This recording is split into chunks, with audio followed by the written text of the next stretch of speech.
Welcome back to What Arty Noobs with General Disturbance. This is the FV304. It's the Tier 6 British SPG. This one's located on the north spawn of Redshire, and it's under the command of TarheelRambler of the TNATN clan. Game on! Well, TarheelRambler has sent us in replays before, and as many of you know, actually, he plays with Parkinson's disease, so he actually does have a physical handicap which he's fighting to get control of the game. My sister has Parkinson's disease as well, and unfortunately it's reaching a very bad stage for her, affecting her ability to talk as well as to get about. So I can sympathise with TarheelRambler. It's one of those very, very difficult diseases which not everybody gets, but quite a few people do get during their life. And it can be a real handicap to very active people. I know because my sister is a very active person, or was very active. She loved gardening and that sort of thing. And now it's a little more difficult for her to be able to do that. Rounds out the Super Hellcat. Well, landed right next door to where he was. It's a 4.5-inch howitzer. It's capable of doing 450 alpha, 28mm of pen, 2.2 meters on the burst radius. The shell velocity is actually fairly slow, but it actually is a very capable arty, mainly down to the fact that it has a very fast reload rate, about the same as the Bishop. The FV304, well, they actually supposedly designed it in 1947, had a prototype by 1950, but never put it into production. And the prototypes we have seen were just basically shells. They weren't actually real arties or real vehicles at all. Now, he's got a bead on that T29. He's just got to work out where the guy's going to be. That looks good. Rounds out. Guy pulls back, but he does take some damage. 106. The thing about the FV304 is it pecks the enemy to death, bit by bit, small amounts at a time, which eventually add up.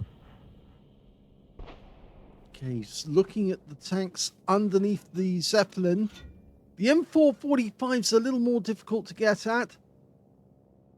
Tier 7 game with Tier 6 tanks in it. The T29 is the highest, well, I suppose, the best of the Tier 7 heavies. KV3 there, jockeying for position. And we've got a Churchill 7 just a short distance away. But he's going to go for the Churchill, the KV3 now. He dials in and perfect. Lands on the engine deck. Doesn't track the guy though, so he is able to move away.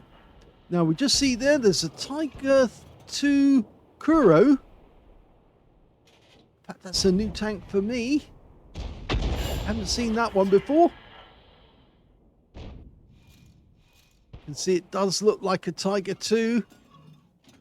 I can't get it now because it's gone behind the shield of the Zeppelin. Of course, the Redshire map is actually supposed to represent Britain. Of course, a Zeppelin from Germany that crashed on British soil. And, of course, the castle as well. Oh, that was a good one right at the front of him. Picked up another 154.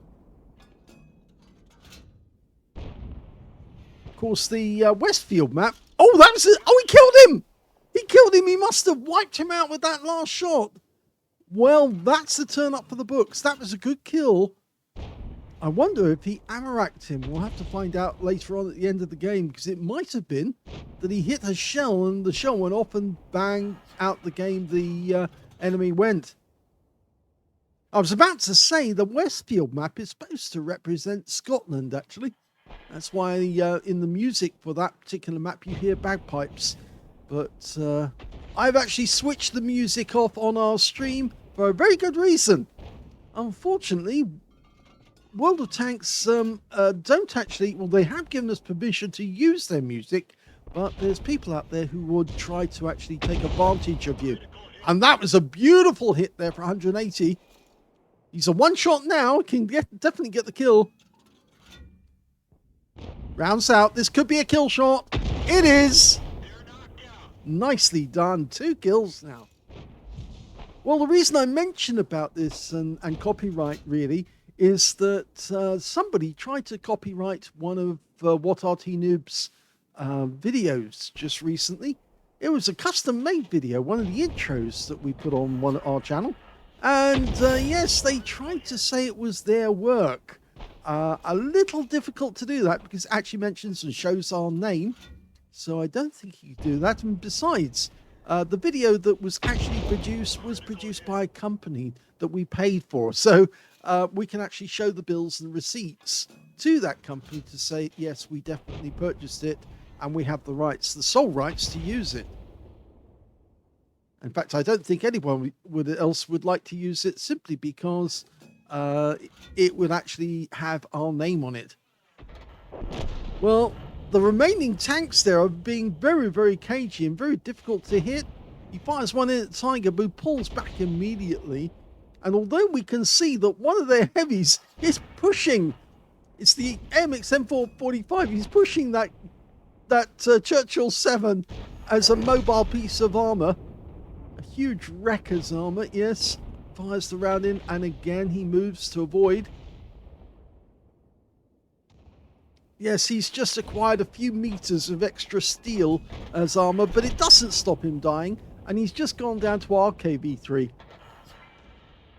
Okay, so rounds out. Oh, slightly to the left there. But the Tiger 131 has gone all in. Yes, he went right in there and took the Tiger 2 out. In fact, actually, it was the KV3 who got the kill shot, but I think the Tiger 131 was the distraction. And we've just driven into a rock, but we should be able to catch up with our teammates because this is the fastest Arty in the game. 72.4 kilometers an hour maximum speed. It was designed as very light Arty, and the game is over. It's all over. Well, I was just about to give you some more spiel about the FV304, some more information about it in terms of the fact it actually has a Rolls-Royce engine to keep it moving about. In fact, it's a Spitfire engine that was converted for tank use. And of course, that meant it didn't have the supercharger. It was the Meteor engine, which is actually found in quite a few tanks, such as the Comet. But yes, that game ended fairly quickly. And it's a second-class tanker for TarheelRambler in the FV304. And this is the first time he's had a second class. So it was the best game he's had so far in this Arty. He also got a Bruiser medal for getting at least 5 critical hits. In fact, he got 7. And his win rate from the game was 2,964, which is super unicum because it's just on the borderline. Let's have a look at team score. Well, the highest damage in the game actually went to the KV3 on our team, who managed to get a high caliber for 2,909 hit points of damage, and he did survive the game. Second highest damage went to the VK2801-105 on our team, 1,750. He got a Pescucci's medal, so he must have been the one that killed all the enemy Arty. And when it came to third place, that went to the Leo on the enemy team, 1,560 experience hit points out of that one. Did I say experience points on the others? I probably did, but I meant hit points, yes. And we can see that TarheelRambler actually got the 4th highest damage in the game at 1,298 hit points of damage. So let's have a look at the next one. Well, kills, the KV3 managed to get 3, so did the VK2801-105 and the SU-100M1. TarheelRambler came joint second with 2 kills, along with the Eagle 7 and the Leo on the enemy team. And when it came to base XP, he's a little further down the table because the KV3 got the top spot with the VK. They both got 1,113 base experience points out of that one.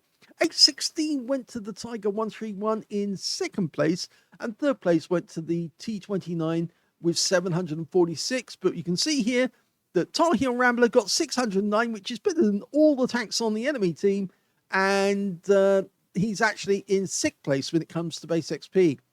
So 4th place on actual damage, 2nd place when it comes to kills, and 6th place when it comes to base XP. He fired 19 rounds. Well, you do get plenty of rounds with this Arty, 75 rounds in total. So he hardly shot anything at the enemy, but he still came out with a really good result. 9 direct hits on the enemy. 1 of them was a penetrating shot, 13 splash. Can we tell which one was a penetrating shot? Well, looking at that list, I'd have to say that it was probably the T29, but it wasn't. In fact, it wasn't even the KV3, and it wasn't the AMX. It was actually the Churchill 7. That shot, the one that actually hit him, and it wasn't an Amarak, but it did finish him off. It went through his armor and got a high roll as well, because the Alpha being 450, he got 493. It's definitely a high roll. So yes, that was a really good hit. I thought at the time it might have been a penetrating shot, or at least an Amarak. And I said if it turned up with a demolition expert, then obviously that's why he killed him. But it wasn't. It was just purely a penetrating shot right on the engine deck, and that was the end of his game. So going back to the detail, 1,298 hit points, all of it at more than 300 meters, damaged 5 of the enemy, killed 2, and he earned a profit of 60,899 credits for the game, including a 40,000 mission completion bonus. And on top of that, he got 3,655 experience points out of it as well, with another mission completion bonus for 1,828. So well done on getting his first second class. I'm sure it won't be long before he aces this one. It's just a matter of finding the right game where you can really dominate the battlefield and pump loads of shells into the enemy. I find that the mines map is the one that will do that for you. If you get a good game on mines, you can literally pump loads of shells into the enemy. Not much they can do about it, because they normally can't see where you are whilst you're doing that to them. Hope you enjoyed that replay. If you did, please give this video a like. Do subscribe to our channel. Leave a little comment down below because it feeds the algorithm. And thank you for watching.